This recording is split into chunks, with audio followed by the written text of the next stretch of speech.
자, 오늘은 우리 창세기 48장 1절에서 22절 말씀 가지고 에브라임과 므낫세를 축복하다라는 제목으로 하나님의 말씀을 나누겠습니다.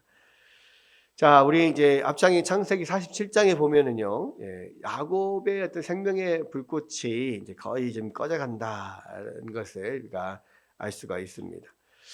그러나 이 야곱의 몸이 지금 허물어져 가고 있지만 그의 믿음은 더욱더 확실하게 살아나는 것들을 우리가 볼 수 있어요.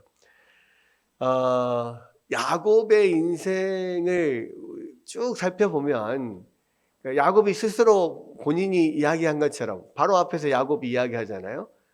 내 연수가 130인데 그 선조들보다는 훨씬 못하게 살았지만 그러나 내가 험악한 세월을 살았다. 이렇게 이야기를 하잖아요.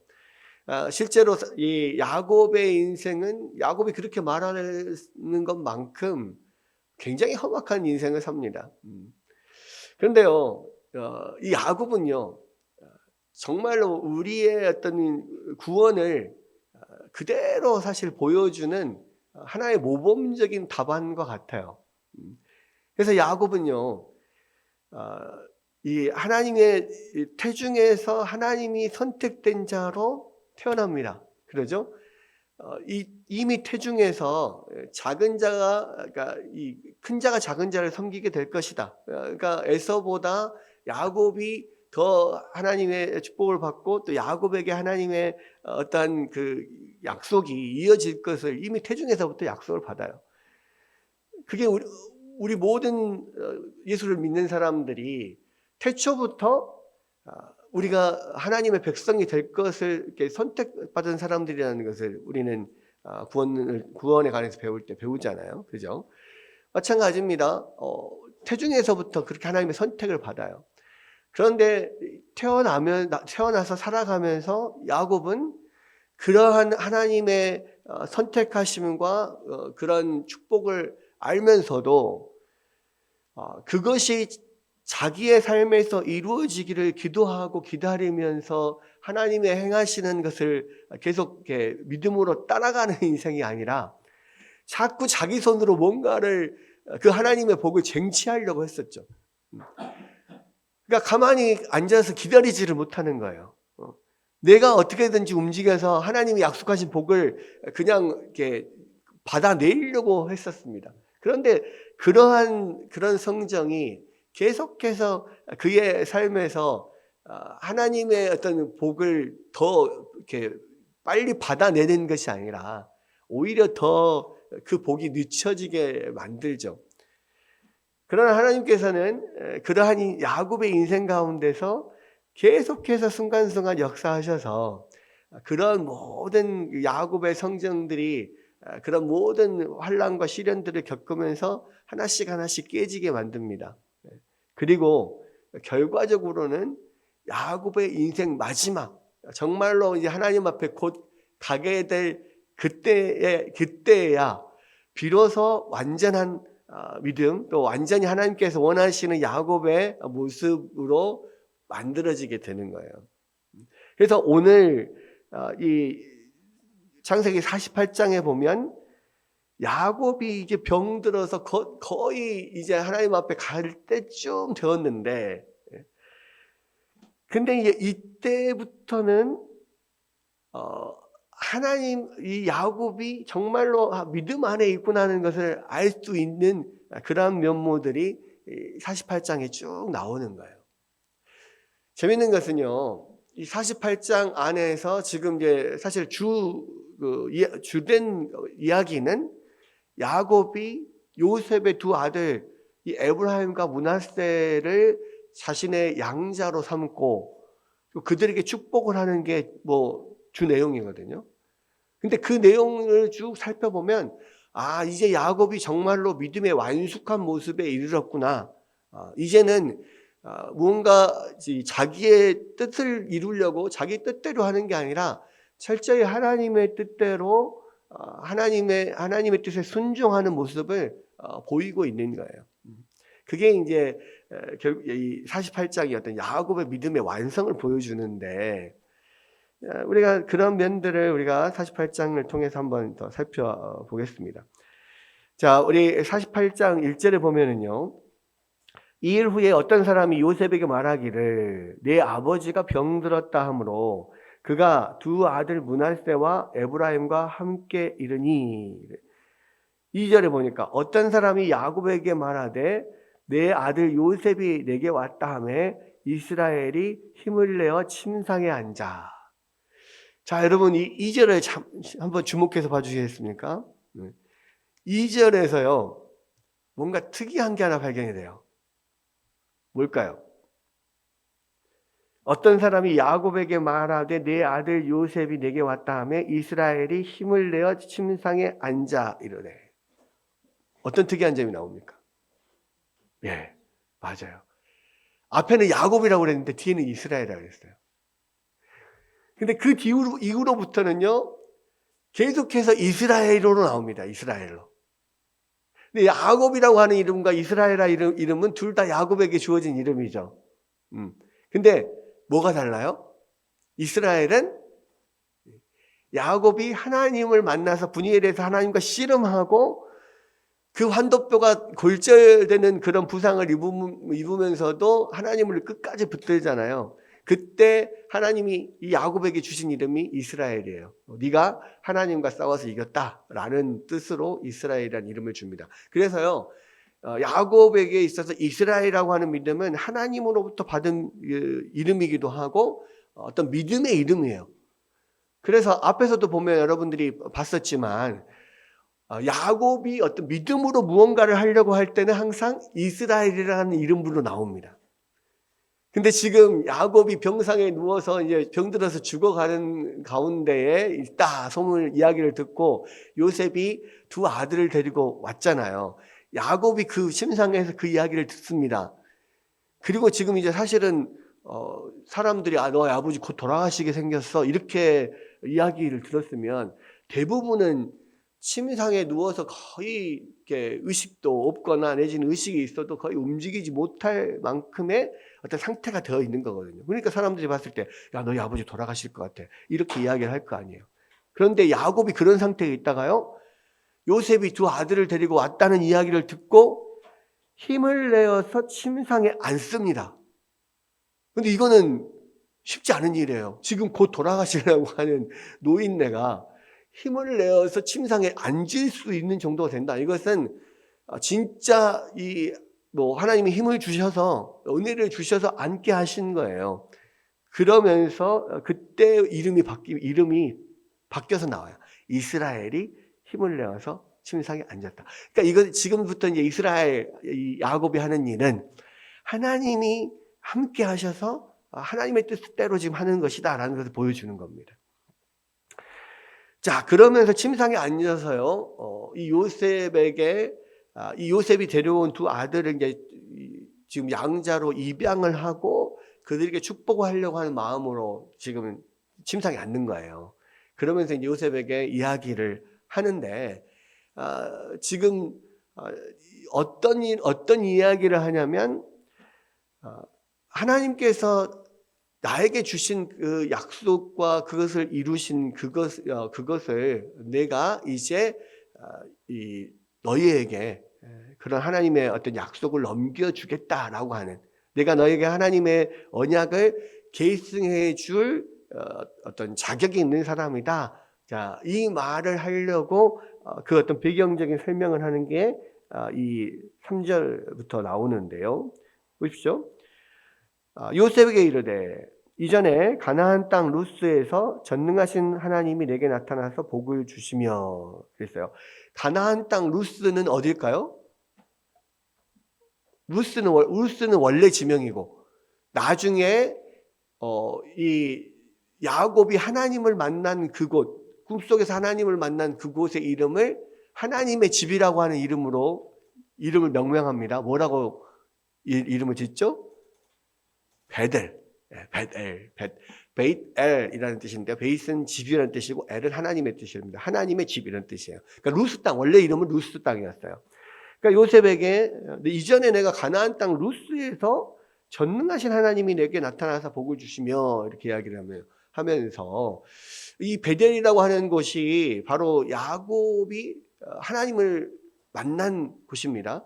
처음 하나님을 만난 곳이기도 하고 20년 동안 외삼촌 라반의 집에서 고생하다가 그 모든 재산과 가족들 데리고 와서 또 두 번째 그곳에서 또 하나님을 만납니다. 그러니까 베델은요, 하나님을 그곳에서 두 번이나 만난 아주 역사적인 곳이에요. 그러니까 이 야곱에게는 이거는 잊혀지지 않는 그런 중요한 장소인 거죠. 그곳이 왜 중요한 장소입니까? 하나님이 그에게 약속을 주셨고 또 그 약속대로 약속을 이루신 그곳이기 때문에 그렇습니다. 그래서 그 루스 땅에서 전능하신 하나님이 내게 나타나서 당신이 전능하신 하나님이라고 이야기를 했고 그 모든 약속을 이루시고 또 베델에서 또 만나주신 약속을 이루시는 그 하나님이 나에게 이런 약속을 하셨다는 거예요. 그러면서 복을 주시며 4절에 내게 이르시되 내가 너로 생육하고 번성하게 하여 내게서 많은 백성이 나게 하고 내가 네 이 땅을 네 후손에게 주어 영원한 소유가 되게 하리라 하셨느니라. 지금 베델에서 약속하신 그 약속은요, 사실은 그 아버지 이삭 또 그 할아버지 아브라함에게 주신 동일한 약속을 이 야곱에게 주신 거예요. 그러니까 내가 너로 생육하고 번성하게 하고 내게서 많은 백성이 나게 하고 내가 이 땅을 내 후손에게 주어서 영원한 소유가 되게 하리라. 아브라함도 똑같은 약속을 받았어요. 그렇죠? 또 그 아브라함의 아들 이삭도 똑같은 약속을 받았어요. 또 야곱도 그 약속을 똑같이 받았어요. 그것은 무슨 이야기입니까? 바로 야곱이 이 하나님께서 아브라함부터 시작하여서 그 대대손손 그 물려주시는 영원한 언약을 물려받은 언약의 계승자라는 이야기예요.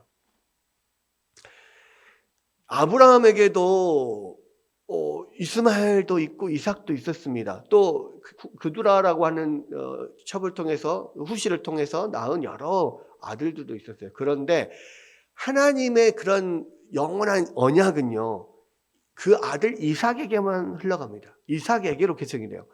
이삭에게도 에서와 야곱이라고 하는 아들이 있었습니다.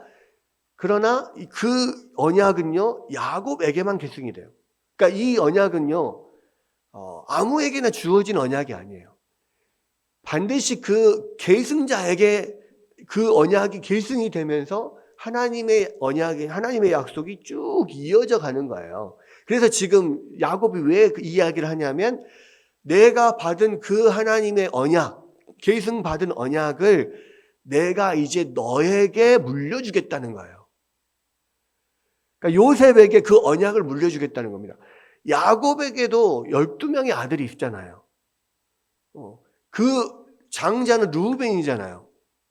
근데 그 언약의 계승을 누구에게 한다는 거예요? 요셉에게 한다는 겁니다. 그러니까 지금 단순히 자기 맨날 이야기를 하는 게 아니에요. 너가 언약의 계승자다 지금 이야기를 하는 거야. 아버지가 할아버지 때부터 물려받은, 너의 중조 할아버지 때부터 물려받은 그 언약의 계승자가 바로 너다. 그리고 그 계승이 너로부터 너의 아들 에브라임과 므낫세에게 갈 것이다. 지금 그 이야기를 하고 있는 겁니다. 그러면서 5절 내가 애굽으로 와서 너에게 이르기 전에 애굽에서 네가 낳은 두 아들 에브라임과 므낫세는 내 것이라 르우벤과 시므온처럼 내 것이 될 것이요. 자, 이 말은 무슨 말이냐면 네가 내 언약의 계승자가 될 것이고 그리고 네 아들 므낫세와 에브라임과 므낫세는 나의 아들 르우벤과 시므온처럼 될 거다. 자, 르우벤은 야곱의 첫째 아들, 장남입니다. 시므온은 둘째 아들, 차남이에요. 그러니까 이 야곱의 아들들은 12명이 있고 지금 그 11번째 아들이 요셉이잖아요. 근데 이 야곱은 요셉의 두 아들 에브라임과 이 므낫세를 지금 르우벤과 시므온처럼 자기 아들로 입양을 하겠다는 거예요. 두 아들을 입양을 하겠다는 겁니다. 르우벤과 시므온처럼 될 것이다 이 말은. 양자로 지금 입양을 한다는 이야기. 이것은 무슨 뜻이냐면은 요셉을 정식적으로 약속의 후계자요 장자로 삼겠다는 이야기예요. 왜? 이스라엘에는요 그 상속법이 어떻게 되어 있냐면 자기 아들들이 있으면요 모든 아들들에게 동일하게 그 유산을 나누어 주게 돼 있어요.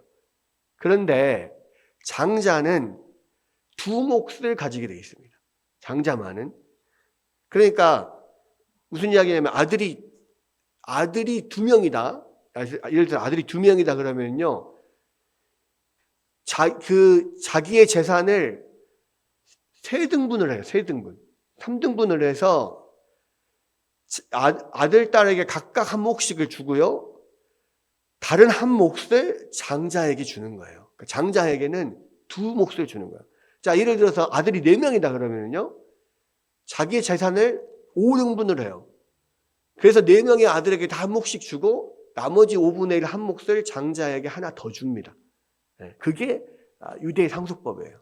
그래서 두 몫을 장자에게 주게 되어 있는데 요셉의 아들 에브라임과 므낫세를 두 사람을 자기의 아들로 입양을 한다는 것은 이 요셉에게 두 몫을 주겠다는 이야기거든요. 그 말이 곧 요셉을 장자로 삼겠다는 이야기인 거예요. 그럼 이것을 우리가 더 자세히 알 수 있는 게 뭐냐면 이 역대를 보면은 나옵니다. 잠깐만 한번 살펴볼게요.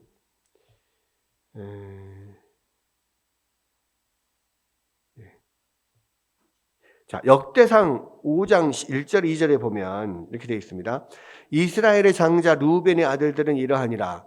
르우벤은 장자라도 그의 아버지의 침상을 더럽혔으므로 장자의 명분이 이스라엘의 아들 요셉의 자손에게로 돌아가서 족보의 장자의 명분대로 기록되지 못하였느니라. 유다는 형제보다 뛰어나고 주권자가 유다에게서 났으나 장자의 명분은 요셉에게 있으니라. 그러니까 역대상이 분명하게 이 르우벤이 장자지만 아버지의 침상을 더럽혔기 때문에 그 장자의 명분이 요셉에게 갔다라고 이야기해요. 왜 이렇게 이야기를 하냐면 바로 이것 때문에 그래요. 야곱이 요셉의 두 아들 에브라임과 므낫세를 자기 양자로 받아들이면서 자연스럽게 요셉에게 두 몫이 돌아가게 된 거죠. 그 두 몫이 돌아갔다는 것 자체가 요셉을 장자로 삼았다는 이야기입니다. 후계자로, 장자로 삼았다. 지금 그 이야기예요. 자, 그러면서 6절에 이들 후에 내 소생은 내 것이 될 것이며 그들의 유산은 그들의 형의 이름으로 함께 받으리라. 그래서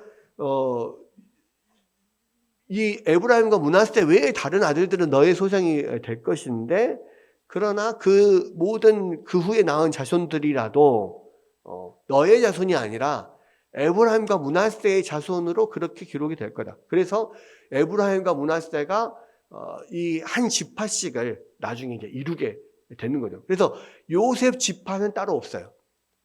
요셉이라고 하는 이름을 다은 다른 지파는 없고요. 요셉 지파 대신에 에브라임 지파와 므낫세 지파가 있게 되는 거죠. 근데 여러분 처음부터 말했듯이 이것이 그냥 단순히 어떤 야곱의 변덕스러운 마음으로 즉흥적으로 이루어지는 일이냐, 자기가 하고 싶은 대로 지금 하고 있는 거냐, 아니라는 거예요. 이미 침상에서 이 누워서 못 일어나는 노인네가 몸을 일으켜서 앉은 것부터 이미 이스라엘이라고 칭함을 받으면서 이게 다 하나님의 뜻을 지금 이루고 있는 거라는 것을 보여주는 겁니다. 그러니까 하나님의 뜻은 우리가 참 알 수가 없어요. 인간의 어떤 생각으로 계산으로 되는 부분이 아니에요. 지금 그러면서 이제 야곱이 이 에브라임과 므낫세를 받아들이는 입양식을 합니다. 입양식. 자, 그래서 이제 8절부터 나오는 게 이제 입양식인데요. 자, 이스라엘이 요셉의 아들들을 보고 이르되 이들은 누구냐? 사실은 이제 이때는 뒤에도 보면은 야곱이 나이가 이미 들어서 곧 이제 거의 이제 죽을 그런 그 죽음 직전에 와 있기 때문에 눈이 어두워서 잘 안 보입니다. 그 아버지 이삭도 야곱에게 그 축복을 할 때 눈이 어두워서 잘 안 보였잖아요. 그래서 야곱이 자기 형 에서의 옷을 입고 그 아버지 몰래 자기가 에서라고 하면서 아버지를 속여서 그런 언약을 받았잖아요. 근데 그때 이삭은 야곱에게 속아서 눈이 어두워서 야곱에게 속아서 이렇게 축복을 한 거지만 지금 야곱도 눈이 잘 보이지 않아요. 그럼에도 불구하고 지금 뭐 속아서 이런 일을 하는 것은 아닙니다. 믿음 안에서 지금 이런 일을 하고 있어요. 이삭이 축복을 할 때는 사실 믿음 안에서 한 게 아니었어요. 왜? 이삭도 이미 야곱에게 하나님의 뜻이 있다는 것을 태어나면서부터 알았거든요. 근데 이삭이 끝까지 자기 뜻을 고집해서 에서에게 자꾸 자기가 사랑하는 아들 에서에게 복을 주려고 했단 말이에요. 근데 하나님께서 그것을 완전히 바꿔가지고 오히려 야곱에게 복이 돌아가도록 하나님께서 인도를 하셨죠. 근데 지금 야곱은 눈이 똑같이 어둡지만 자기의 뜻대로 하는 게 아니에요. 하나님의 뜻대로 하는 겁니다. 그러면서 이제 눈이 안 보여서 이들이 누구냐 이렇게 물어본 것 같지만요. 사실 뒤에 보면 좀 뭔가 이상하다, 어색하다 이런 느낌이 오거든요. 그래서 이거는 눈이 안 보여서라기보다도 하나의 입양하는 하나의 의식인 거예요. 그래서 이제 결혼할 때도 보통 주례자가 이 아들의 부모에게 이렇게 묻습니다. 누가 이들의 결혼을 허락했냐 이렇게 물어봐요. 그러면은 저의 어머니와 아버지인 우리가 허락했습니다. 이렇게 하면서 이렇게 말을 주고 받으면서 하나의 어떤 의식을 치르거든요. 마찬가지 여기서도 이들은 누구냐라고 물으면 입양을 하는 사람이 이들은 누구냐라고 물으면 입양을 그러니까 자녀를 이렇게 내어주는 사람이 이들은 하나님께서 나에게 은혜를 주셔서 낳은 나의 아들입니다. 이런 식으로 묻고 대답하면서 어떤 하나의 의식을 치르는 거예요, 지금. 그래서 요셉의 아들을 보고 이들은 누구냐? 그러니까 요셉이 그에게 아버지에게 아뢰되 이는 하나님이 여기서 내게 주신 아들들이니라. 아버지가 이르되 그들을 내게 데리고 내 앞으로 나아오라. 내가 그들에게 축복하리라. 라고 하면서 이야기를 해요. 그러니까 그들 데려오라고 들어오죠. 그리고 두 아들을 이끌어서 이스라엘의 눈이 나이로 말미암아 어두워서 보지 못하더라. 요셉이 두 아들을 이끌어 아버지 앞으로 나아가니 이스라엘이 그들에게 입맞추고 그들을 안고, 그러니까 입맞추고 안고 하는 모든 행동이 지금 하나의 입양식 의식이에요. 입양의식. 그렇게 하고 요셉에게 이야기합니다. 내가 네 얼굴을 보리라고 생각지를 못하였더니 하나님께서 내게 네 자손까지도 보게 하시는구나. 이제 감회를 말한 다음에 요셉이 아버지의 무릎 사이에서 두 아들을 물러나게 하고 땅에 엎드려 절하고. 그게 갑자기 왜 절을 하겠어요? 그러니까 이게 다 하나의 의식을 하고 있는 지금 그런 그 도중인 거예요. 그래서 안고 이렇게 입을 맞추고 다시 데리고 나오고 그리고 그 앞에서 아버지 앞에서 땅에 엎드려 절을 합니다. 이게 이제 완전히 입양이 끝났다라고 하는 이제 어떤 행동인 거예요. 입양식이 끝났다. 그리고 이제 입양식을 마치고 두 아들을 야곱이 축복하도록 야곱에게 이끌어 갑니다.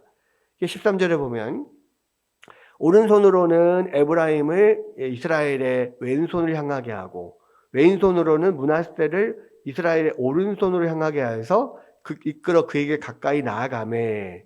14절에 이스라엘이 오른손을 펴서 차남 에브라임의 머리에 얹고 왼손을 펴서 므낫세의 머리에 얹으니 므낫세는 장자라도 팔을 엇바꾸어 얹었더라. 그러니까 지금 이 므낫세를 이 야곱의 오른쪽으로 이러다가 앉히고 에브라임을 그러니까 왼쪽에 딱 끌어다가 앉혔는데, 이게 그래야 이제 장자인 므낫세에게 오른손으로 축복을 하니까.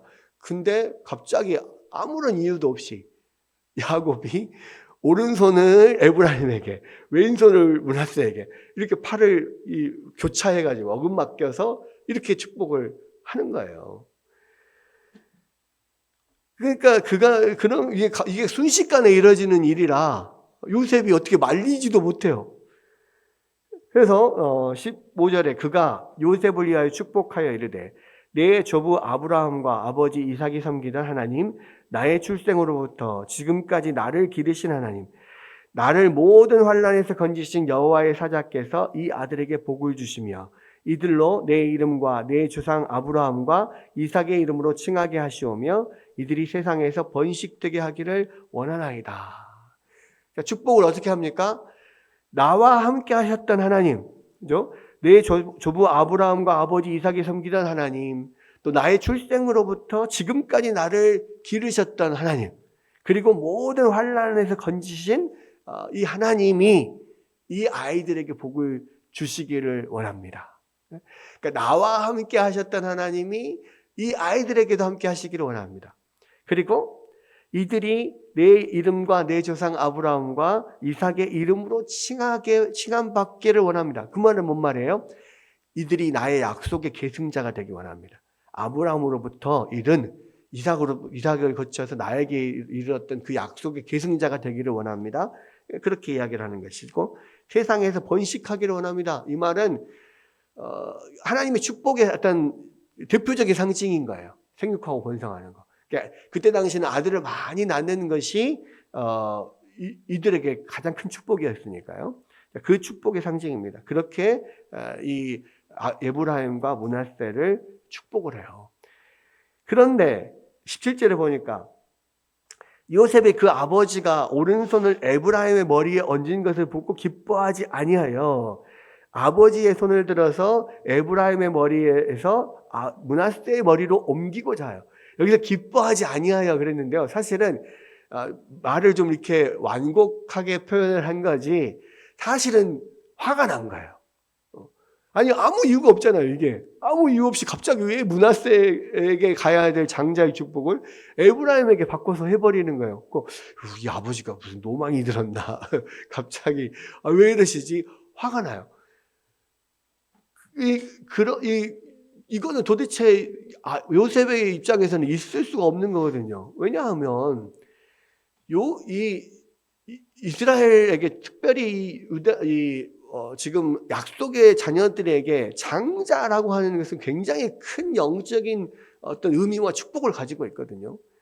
그러면 태어나면서부터 므낫세에게 네가 아예 장자고 이 하나님의 축복을 이게 계승할 그런 사람이고 뭐 이런 것들을 계속 이야기를 했을 것이고, 지금 므낫세와 에브라임이요 어린 아이들이 아니에요.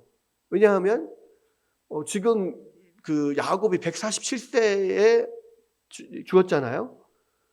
그때 당시에 아마 이 요셉의 나이는 거의 50대였을 거예요. 그렇다면은 에브라임과 므낫세도 거의 30세 이상이었을 거예요. 그러니까 어린 아이들이 아니에요. 어린 아이들이어서 와서 데리고 와서 안고 이렇게 뭐 뽀뽀를 하고 이렇게 징그러워요. 이 장성한 그런 손자들인데 그렇게 하기 징그럽잖아요. 그러니까 이건 하나의 의식이었던 거예요. 이게 입양을 하는 그런 의식이었습니다. 그러니까 근데 그 나이 그런 많은 장성한 그런 손자인 므낫세와 에브라임이 그 자라면서 그렇게 요셉에게 있어서 장자의 권한을 이야기를 받았을 것이고, 또 장자의 명분을 지금까지 누렸을 것이고, 그렇게 지금까지 완전히 장성할 때까지 그렇게 살아왔어요. 그런데 갑자기 아버지가 한순간에 순식간에 그것을 탁 틀어가지고 에브라임을 장자의 축복을 줘버리는 거예요. 오른손을 에브라임에게 얹어서. 그러니까 이제 요셉의 입장에서 멘붕이 오기도 하고 화가 나기도 한 거죠. 그러면서 그러니까 이제 급하게 그냥 손을 옮기려고까지 해요. 그래서 아버지, 안 됩니다. 아닙니다. 이렇게 하면서 그렇게 하시면 안 됩니다라고 손을 옮기려고까지 합니다. 그러니까 야곱이 뭐라고 합니까? 19절에 그의 아버지가 허락하지 아니하며 이르되 나도 안다 내 아들아 나도 안다. 급하게 이야기하는 거예요. 나도 안다 아들아 나도 안다. 그러니까 내가 지금 노망 들어서 이러는 거 아니다.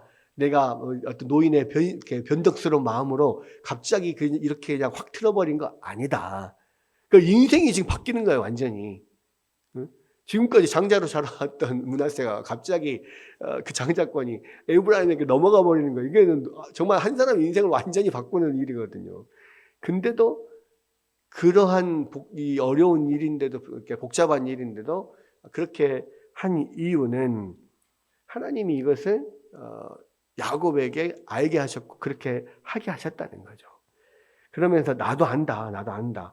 그도 한 족속이 되며 그도 크게 되려니와 그의 아우가 그보다 큰 자가 되고 그의 자손이 여러 민족을 이루리라 라고 하면서 그날에 그들에게 축복하여 이르되 이스라엘이 너로 말미암아 축복하기를 하나님이 내게 에브라임 같고 므낫세 같게 하리라 하시며 에브라임을 므낫세보다 앞세웠더라. 자, 이게요. 사실은 이제 요셉이 화들짝 놀라고 심지어는 야곱에게 화를 낼 정도로 큰일이었단 말이에요.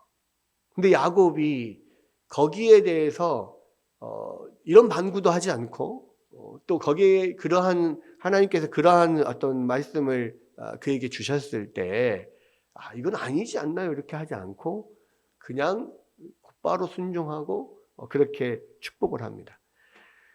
근데 이거를요, 여러분 신약 성경의 히브리서에 가면 히브리서 11장을 우리가 믿음장이라고 하잖아요.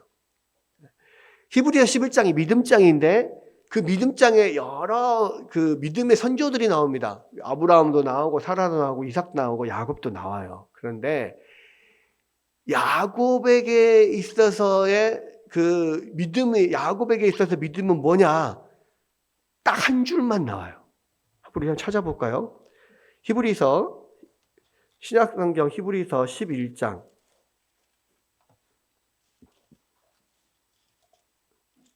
제가 가진 성경으로 신약성경 366페이지에 있습니다. 366페이지. 21절입니다. 11장 21절. 다 같이 한번 읽어볼까요? 자, 시작. 믿음으로 야곱은 죽을 때에 요셉의 각 아들에게 축복하고 그 지팡이 머리에 의지하여 경배하였으며. 야곱의 믿음은 이거 딱 한 줄 나와요. 이게 뭐예요? 오늘 본 창세기 48장. 믿음으로 야곱은 죽을 때에 요셉의 각 아들 에브라임과 므낫세에게 축복을 하고 그 지팡이 머리에 의지하여 경배한 거. 그 지팡이 머리에 의지했다는 것은 침상에 의지해서 하나님을 경배했다는 거예요. 그러니까 마지막에 지금 거의 숨이 넘어갈 지경에 있을 때 믿음으로 일어나서 침상 머리에 앉아서 요셉의 두 아들에게 축복한 것이 유일하게 야곱에 대해서 기록된 믿음의 행동이었단 말이에요. 물론 그 전에 야곱이 믿음의 행동이 하나도 없었다는 이야기가 아니에요. 이때가 야곱의 믿음의 클라이막스였다는 거예요. 마지막 죽을 때가. 그리고 그 마지막 죽을 때에 그동안에 야곱에게 보였던 그런 모든 연약함이 없어진 상태로 정말 믿음에 충만해서 이 일을 하고 하나님을 경배하고 이렇게 하나님께로 돌아갔다는 거예요. 여러분, 그래서 이 에브라임과 므낫세, 요셉의 두 아들 에브라임과 므낫세에게 마지막 축복을 하고 그것도 하나님의 뜻대로 이 차자인 에브라임에게 장자의 축복을 하고 하나님 앞에 경배하고 돌아간 이것이 야곱의 믿음의 제일 마지막을 갈무리하는 최대의 믿음의 하이라이트였다. 그러니까 이때서야 비로소 야곱은 그 믿음이 완성이 되는 거예요. 그동안에는 하나님의 뜻을 알았어도 끊임없이 자기 뜻대로 뭔가 이루려고 계속 노력을 했다가 깨져서 마지막 죽는 순간에 비로소 하나님이 기뻐하시는 그 믿음의 형상대로, 하나님이 요구하시는 대로 그대로 순종하는 믿음으로 그렇게 바뀌었다는 겁니다. 여러분, 그래서 이 야곱이 에브라임과 이 므낫세를 양자로 들여서 축복한 이 사건은요, 이스라엘 야곱의 믿음의 가장 마지막에, 인생 마지막이기도 하고 그 인생 마지막에 가장 믿음이 확실하게 세워지는 어떤 그 야곱의 인생에 그 모든 하나님의 어떤 구원의 과정을 이루는 그러한 일이었다라는 거예요. 결국은 이 야곱의 인생을 통해서요, 우리가 아는 그 구원의 서정이 다 나와요. 계속해서 이 하나님의 선택하심과 부르심과 중생과 믿음과 회개와 성화와 이 견인과 이 영화와 그 모든 일들이 이 야곱을 통해서 쭉 벌어지면서 결국 마지막에 야곱의 인생의 믿음이 완전히 완성되면서 하나님 앞으로 돌아가는, 하나님 앞에 돌아가게 되는 이 일이 야곱을 통해서 보여지는 거예요. 그래서요, 저는 야곱이 참 세상적인 관점에서 봤을 때는 험악한 인생을 살았지만, 그러나 한편으로는 참 복된 인생이었다 이렇게 생각을 해요. 왜? 인생 제일 마지막에 하나님의 나라에 갈 그때에 구원의 완성을 이루게 된 거잖아요.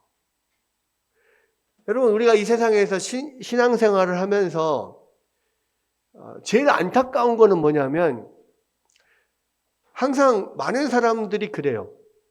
왕년에 내가 참 열심히 했는데, 왕년에 내가 청년 시절에 진짜 믿음이 좋았는데, 우리의 삶을 돌아보면서 자꾸 옛날에 믿음이 좋았다는 거, 이것을 회상하는 사람들이 되게 많습니다. 근데 여러분, 내가 왕년에 믿음이 좋았었는데 라고 회상을 한다면 지금은 뭐예요? 옛날만 못하다는 이야기예요. 근데 여러분, 우리의 믿음은요, 야곱처럼 하나님 앞에 돌아갈 때가 됐을 때 훨씬 더 믿음이 굳건해야 되고, 훨씬 더 하나님을 닮은, 하나님이 원래 이루고자 하는 형상을 닮은 그 형상이 되어가야 돼요. 우리가 하나님 앞에 죽을 때, 죽음에 이르는 그때에 훨씬 더 믿음이 빛나야 된단 말이에요. 그러려면은 점점 계속해서 우리의 믿음이 계속 성장을 보여야 될 거 아니에요. 근데 우리는 항상 정체된 믿음 안에서 내가 옛날에 이렇게 좀 열심히 했는데, 내가 옛날에 이렇게 믿음이 좋았는데, 이렇게 옛날을 회상하고 있으면요, 그것은 지금 내가 믿음이 많이 밑으로 떨어졌다는 이야기거든요. 근데 여러분, 그 상태에서는요, 우리가 하나님 나라에 들어가면 내가 천국에 들어갈 것을 확신할 수가 없어요. 왜? 믿음은, 우리의 구원이라고 하는 것은 과정이잖아요. 철로 역정이잖아요. 하나님 앞에 그냥 믿음이 확 떨어져 있다가 하나님 앞에 내가 죽는 순간에 갑자기 믿음이 확 올라가서 예수님 닮은 사람처럼 돼서 천국에 짠 들어가는 게 아니라는 말이에요. 우리는 우리의 인생 가운데서 계속해서 믿음으로 성장을 해서요, 마지막 하나님 앞에 들어갈 때는 거의 예수님 비스무리한 사람이 돼서 그렇게 하나님 앞에 가야 돼요. 그래야만 진짜로 우리가 참된, 우리가 천국에 들어가겠구나, 이것을 정확하게 알고 기쁨으로 들어갈 수 있다는 말이에요. 근데 우리는 옛날에 내 믿음이 좋았는데 그렇게 회상만 하고 그냥 나이 늙어가잖아요. 그러면은 그렇게 그런 상태에서 죽으면 내가 정말 천국에 들어갈 수 있을 것인가? 그걸 누가 보장합니까? 제가 계속해서 이야기하지만 대학 입시에 서울대를 들어가려면요, 고3 수능 생활 동안에 그 수능을 보기 직전까지 성적이 계속 좋아야 된다니까요. 그렇잖아요. 아니, 고3 생활에 3월 모의고사, 6월 모의고사, 9월 모의고사가 있습니다. 3월 모의고사를 봤는데 여전히 7등급, 뭐 지금은 5등급 제도니까 지금 5등급. 6월 모의고사 봤는데 여전히 5등급. 9월 모의고사 봤는데 여전히 5등급이라면 11월 달에 수능을 봤을 때 1등급을 맞을 수 있을까요? 없을까요? 없어요. 죽었다 깨어나도 없다니까요. 9월에 9등급인 사람이, 9월에 5등급인 사람이 11월 수능에 1등급을 맞을 수 있냐고요? 죽었다 깨어나도 없어요. 여러분, 우리가 천국에 가려면 1등급이 돼야 돼요. 예수 그리스도를 닮은, 비스무리 닮은 사람이 되어야지 천국에 들어간다니까요. 그게 성화잖아요. 성화의 과정이 있어야 마지막에 영화가 있는 거 아닙니까? 근데 천국에 들어가기 전까지도 옛날에 내가 정말 열심히 했는데 그러고 있으면 내신 9등급인데 어떻게 1등급에서 천국에 들어가냐고요. 안 되는 거예요. 여러분, 우리는요, 그래서 지금도 여전히 끝까지 예수님을 닮아가는 모습이 우리 안에 계속 있어야 돼요. 이전보다 조금씩 나아지는 모습이 있어야 된다고요. 여러분, 우리는 이 땅에 태어날 때는 순서가 있지만 죽을 때는 순서가 없다 그러잖아요. 지금 당장 내일 우리가 어떻게 될지 아무도 몰라요. 그러면 우리는 죽어서 천국 가려면 어떻게 해야 돼요? 내일 당장 죽는 한이 있더라도 나는 천국 갈 수 있다 확신이 있으려면 어떻게 해야 돼요? 내가 지금 계속해서 그런 믿음의 성장이 계속해서 있고 구원의 과정을 내가 계속 밟아가야 되는 거예요. 그 과정 안에 있을 때만이 내가 지금 좀 계속해서 조금씩 나아지고 있구나. 우리가 He's changing me 찬양하잖아요. He's changing me 매일매일 조금씩 매일매일 변하지요. 이게 있어야만 내가 구원의 과정에 가고 있구나를 아는 거지. 매일매일 조금씩 변함도 없는데 내가 그래도 죽으면 천국 갈 거다? 누가 그걸 장담할 수 있냐고요. 그래서요, 야곱은 그 인생을 놓고 봤을 때 제일 마지막에 빛나는 사람이었어요.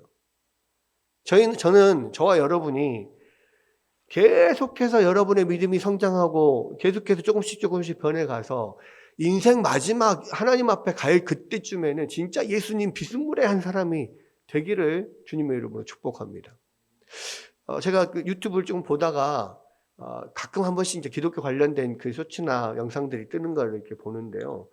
거기에 어떤 시골 권사님인가 막 이야기하는 그 이야기가 좀 잠깐 나오더라고요. 근데 그때 보니까 자기 시아버지 이야기를 하는데 자기 시아버지가 정말 믿음으로 이렇게 신앙생활을 열심히 해왔던 분인데 어느 날 갑자기 내가 오늘 저녁 7시에 하나님 앞에 갈 것 같다 이렇게 아침에 이야기를 하더래요.